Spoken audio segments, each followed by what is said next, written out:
Откако Државната изборна комисија ќе ги објави конечните резултати од парламентарното гласање и изборите официјално ќе бидат прогласени за завршени, престануваат и функциите на така наречените пржински министри и дополнителните заменици во Министерството за внатрешни работи, Министерството за труд и социјала, како и Министерството за информатичко општество, земјоделие и финансии.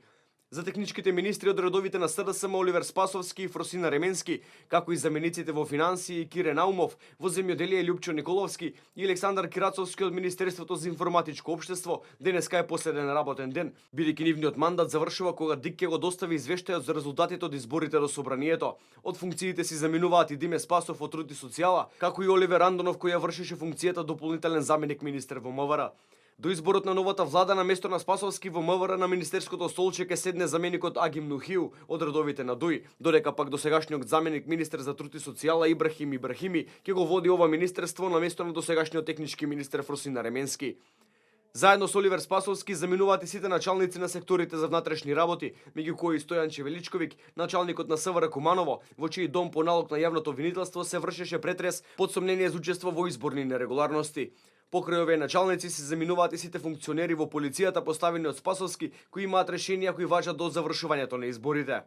Како што е предвидено со законот и техничкиот министер Спасовски и јас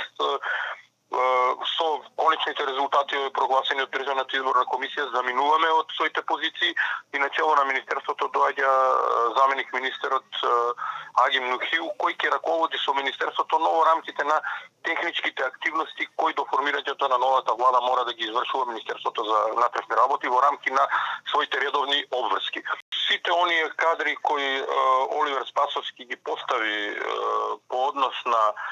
вертикалните поместувања се враќаат на претходните работни места, а оние кои беа дополнителни заменици се враќаат на своите работни места и продолжуваат нормално да функционираат. Во основа, единствен проблем за кој законот не предвидува решение е хоризонталните поместувања кои ги направи Спасовски и каде што тој направи прекршок, како што веќе неколку пати напоменав во законските аспекти, односно